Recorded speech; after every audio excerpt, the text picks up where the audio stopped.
Hoje é segunda-feira, dia de recebermos Eduardo Vanin, analista do Complexo Soja e diretor da Agriinvest Commodities, nos fazendo companhia. Eduardo Vanin, bom dia, meu amigo, seja bem-vindo. O que foi que você fez que esses preços hoje estão despencando na Bolsa de Chicago? Bom dia, cara. Eu não fiz nada. Quem não fez o trabalho de casa foi bom, foi o Trump, tá bom? É culpa dele, Vanin. Ah, sim, muita expectativa e nada demais. Inclusive, até chamei hoje no meu bom dia ali de acordo da salada de fruta. E por quê? E por quê? Explica para nossa audiência Todo- por quê. Pelo seguinte, amigos, uma salada de fruta chique, tá bom? Não é qualquer uma, Chique. igual a que eu como, que é banana, abacate, mamão e tal.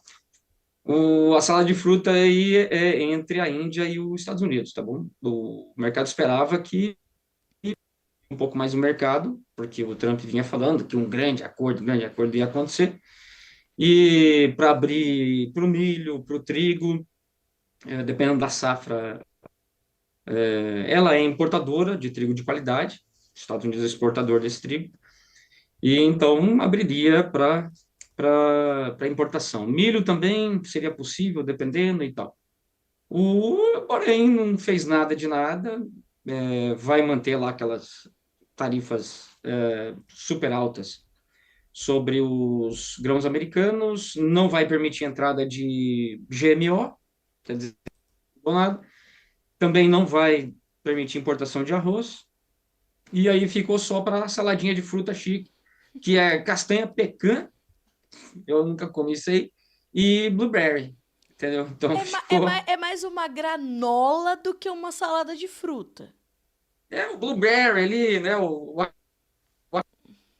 Enfim. A minha filha, a Marototó, ela gosta de um blueberry em cima, né? Essa é maravilhosa também, né? Se ela não é uma extensão de Eduardo Vaninho, eu não sei o que que é Marototó. Vamos ver se ela vai ser. Maravilhosa. Enfim, ficou extremamente michuruca e, pô, é uma decepção total. E aí voltamos para os fundamentos, que muito trigo nos Estados Unidos, só que é um trigo de qualidade ruim, que choveu Aham. demais, vai ter bastante um trigo com menos proteína. E esse trigo com menos proteína, ele entra competindo com milho. Entra parte dele, não sabemos quanto ainda, vai entrar como trigo feed dentro dos Estados Unidos e vai acabar competindo com milho, e a safra de milho vai ser grandona, possibilidade de ser recorde. Clima americano segue tranquilo, nada demais. Boas chuvas, calor agora um pouco maior, e, enfim, grande safra, acordos michurucas, não teve nada de novo entre China e Estados Unidos, nem para melhor nem para pior, e o Trump falando que quer detonar com o BRICS. Mas como é que ele está negociando com o I, a Índia, o C, a China, e vai colocar mais 10% de tarifa sobre os apoiadores do BRICS, enfim. Quer dizer, bom, muita desinformação e aí o mercado devolveu tudo. Devolveu tudo. Agora, Vanin, inclusive você postou no seu LinkedIn justamente trazendo um adiantamento do que a gente ia tratar, porque essa movimentação, como ela tem acontecido, ela vai criando um novo momento, né, um novo cenário para o complexo soja global, uma nova dinâmica, que é o que você tem chamado da era das grandes distorções, e me parece que as estatais chinesas e as crushers privadas, elas ainda continuam olhando bastante para a soja da Argentina. A soja do Brasil está ficando mais cara, Vani? Está assim, hoje provavelmente o prêmio vai subir bastante Sim. para compensar essa queda em Chicago. O flat price da nossa soja safra velha, Chicago mais prêmio, vai subindo, tá bom? Porque aqui nós vamos ter que, se nada mudar, se o cenário for esse, 10% tarifa sobre a soja americana, 10 mais 3, o 3 tarifa de importação normal para todos, quer dizer, 13% de tarifa sobre a soja americana. Se for enfim, não vai mudar, vai ser isso aí. Aí nós vamos ter as crushers privadas, não tendo outra opção, comprando somente no Brasil para cobrir o outubro, novembro, dezembro e o janeiro também. Aí nós vamos ter o racionamento, porque ainda nós temos a indústria nacional para atender, temos os outros compradores não China, que daí precisam passar a comprar nos Estados Unidos, e aí a soja brasileira vai ficando mais cara para o final do ano. Soja safra velha também. Isso impacta de que forma na demanda pela nossa soja, Vanin? Ela pode ser um pouquinho menor, um pouquinho mais contida, pelo menos nesse momento, ou o que a China vai fazer vai ser redistribuir as suas compras? O que, que você imagina de impactos diante do que está posto? Olha, não tem outra opção, é Brasil. A Argentina não vai mais vender, já dá para ver. Segunda-feira, antes de mudar as retenções, foram 740 mil toneladas, num dia, segunda-feira. Aí na terça-feira, que daí voltaram as retenções, já caiu para 240. Mas era um tiquinho ali que tinha sobrado ainda. E aí, quarta, quinta, 45 mil, 40 mil. Sexta daí não teve mercado, mas saiu alguma coisa, 20 e poucos mil. Enfim, essa semana agora nós vamos ver como é que vai ser essas vendas, mas eu diria que vai rodar nisso aí, menos de 50 mil por dia. Aí volta ao normal. E 50 mil por dia é só para as crushers que estão na Argentina. Não vai mais ser um exportador de soja. E aí é só o Brasil, acabou. E aí o ponto que é mais importante é o seguinte, o 10%. Vai manter o 10%? Isso não impede que as estatais comprem nos Estados Unidos, tá bom? Mas impede que as demais comprem. Aí, quer dizer, vai comprar um tiquinho lá nos Estados Unidos, não sabemos quanto, pode ser 10 milhões, pode ser 15, enfim, um baita ponto de interrogação. E agora, o que as crushers privadas vão ter que comprar no Brasil, isso dá para imaginar. É um volumão ainda até a próxima safra. De quanta soja a gente está falando, Vanin? Quanto a China ainda precisa para estar adequadamente coberta até o final do ano e como ela deve escalonar essas compras? Entre 25 a 30 milhões até a nossa próxima safra. E só que ainda tem a nossa indústria, que precisa comprar mais uns 17 milhões para completar o ano, mais um tiquinho que geralmente compram para rodar o janeiro, 3 4 milhões. Então vamos lá, Certo. arredondando 20, 21 milhões. E a China com mais 30. E aí tem os outros compradores que são não China. A proporção tem sido 75% China, o resto não China. Então, se você faz aí um bem bolado, nós temos 40 com 20, 60 milhões. Não temos toda essa soja.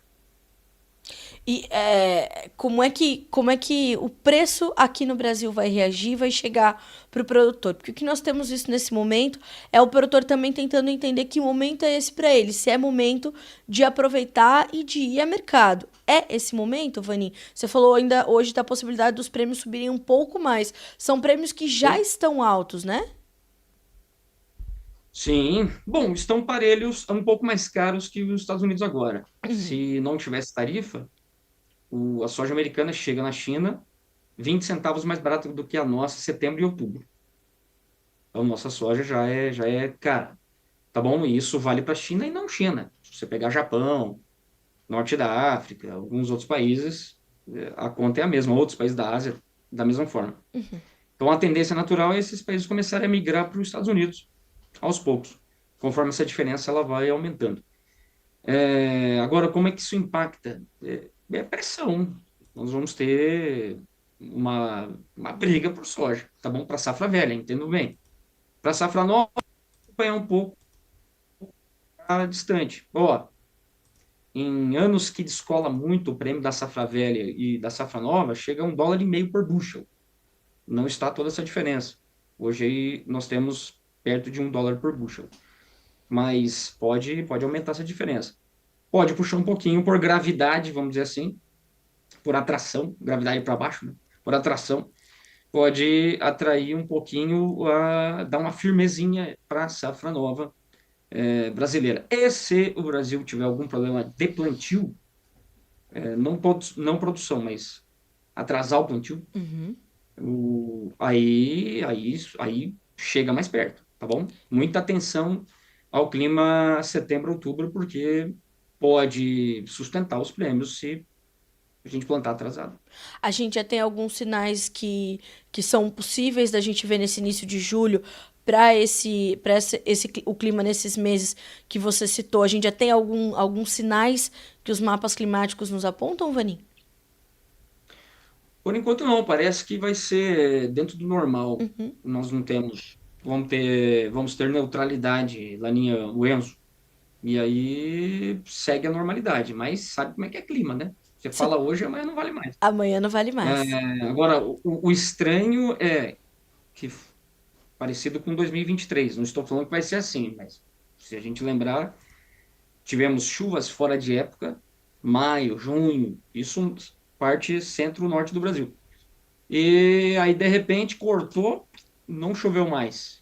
Aí foi chover lá no Natal. Tomara que isso não aconteça, mas, enfim. Mas os mapas estão mostrando que vamos continuar dentro do normal.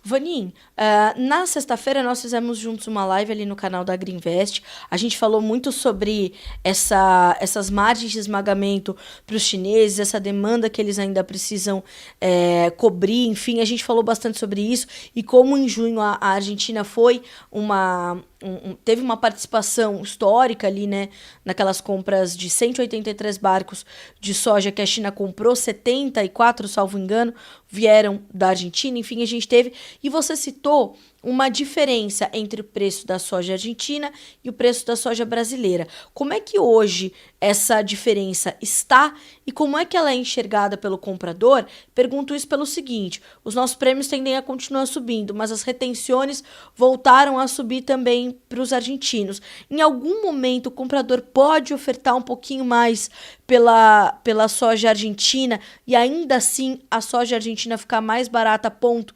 dessa oferta a mais do comprador poder estimular o vendedor argentino? Não, tivemos essa grande venda da Argentina, registro até agora, registrado 8 milhões de toneladas, pode ser um tiquinho mais aí, mas vamos ficar por aí. 8 milhões. No ano passado, 3.600 registro de soja, grão na exportação. Vai lá, pode considerar 100% China. Isso só foi possível porque houve margem na originação. O exportador comprou do produtor e vendeu para o chinês com margem. E foi boa, em torno de 20 centavos por bushel. Isso foi possível devido às retenções, a redução das retenções. Quer dizer, na verdade não foi a redução mas é o chegar perto do fim da redução. E aí o produtor dele vender. Isso acabou. Vamos voltar ao normal. Soja argentina vai voltar a ser cara em relação ao Brasil para crusher. Lembrando, normalmente a China compra a soja argentina não para esmagamento, ganhar dinheiro. Porque para ganhar dinheiro ela tem que ser blendada com a soja do Brasil e tem que ter um descontão, que é o que vinha acontecendo. 50 centavos por bushel, 40, 50 centavos. Aí você. Porque ela tem menos rendimento de farelo. Certo. Juntando com a brasileira, fica bom, somebody love, pá, mantém a proteína mínima que o mercado chinês gosta, e aí todo mundo ganha dinheiro. Isso não vai mais acontecer, porque provavelmente agora, voltando às retenções, 70 centavos por bushel na cabeça do produtor argentino, ele vai passar a pedir mais caro pela soja, e aí já não vai dar margem na exportação, vendendo no preço que estava. Aí ele vai ter que ofertar mais caro. Inclusive bem pertinho do Brasil. Só que para o esmagador na China não vale a pena. Vale a pena continuar comprando no Brasil. Valeria a pena para a Sinograin. E ele vai continuar comprando, mas aí vai ser pouco, porque o farmer selling provavelmente vai ser bem mais reduzido. Então a soja argentina agora está fora. E aí é só o Brasil mesmo, nessa situação de tarifas de 10% sobre os Estados Unidos. Vanim, por outro lado, esse encarecimento da nossa soja pega como para a nossa indústria processadora? As nossas margens, embora na Argentina, na China elas estejam muito boas, para nós a situação é diferente, a nossa indústria processadora vive um outro momento das margens e que momento é esse? Aqui continua lazarência, tá bom? Não tá bom. Se espera que venha a melhorar agora com o biodiesel. Vamos ver. Uhum. Claro, não há apenas a margem operacional, que é o custo da soja e o valor dos derivados, mas tem questões fiscais também que estão aí dentro. Mas, de forma geral, a margem ela não deve melhorar muito. É só se o farelo subisse, o que é bem difícil, tá bom? E aí vai ficar o óleo de soja ou biodiesel para fazer essa mágica de tornar a soja brasileira, o esmagamento no Brasil rentável nesse final de ano. Com a soja encarecendo, é difícil, tá bom? O óleo teria que subir demais. Muito difícil porque já está subindo, já está caro biodiesel em relação ao diesel, e aí não sei se isso vai acontecer. Porém, é provável que elas continuem esmagando e vamos chegar lá nos 57 milhões e meio, conforme o projetado. Não é um ano bom, de jeito nenhum para. Um ano não, mas de maio para cá a situação ficou muito ruim. Eu acredito que a gente possa ver, dependendo aí das indústrias, paradas antecipadas, algo assim, para tentar equilibrar um pouquinho essa oferta e demanda. Então, são dois lados da mesma moeda, só que um lado, para nós aqui, para nossa indústria, tá ruim. Vanim, diante disso, nesse contexto todo que você detalhou para nós, que momento é esse para o produtor brasileiro, principalmente em termos de margens e estruturas de comercialização que ele pode fazer?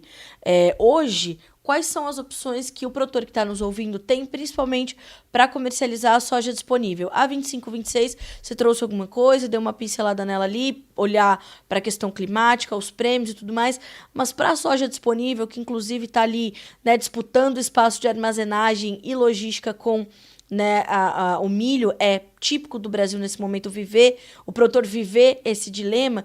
Que momento é esse para a formação dos nossos preços, para a formação das margens do produtor do Brasil?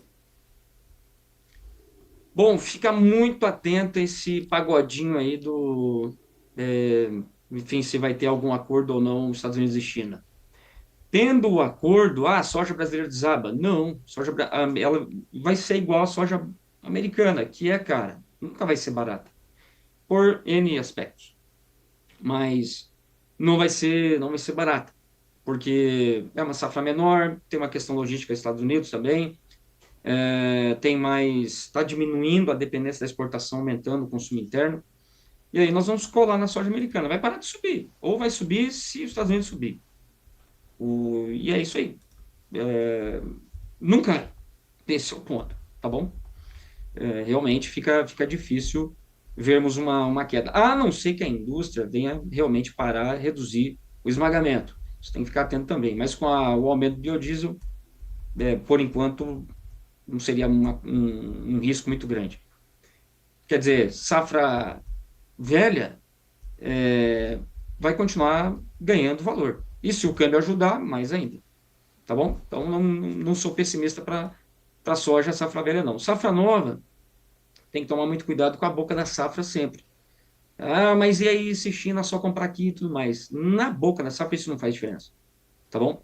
Nesse ano tivemos um rally do prêmio em plena safra, mas isso se deve à questão logística, o atraso.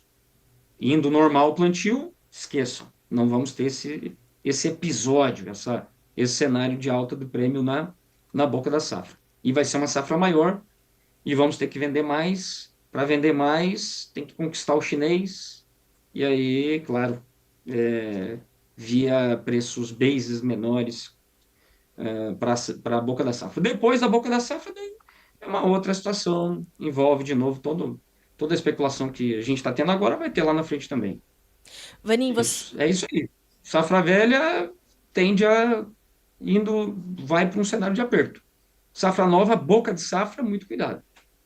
Vanim, você tem visto o produtor aproveitar essas oportunidades? A comercialização deve ter uma semana melhor essa semana, embora na sexta-feira a gente tenha novo relatório do uso e tudo mais, mas para a gente concluir, essa deve ser uma boa semana de comercialização para a soja brasileira?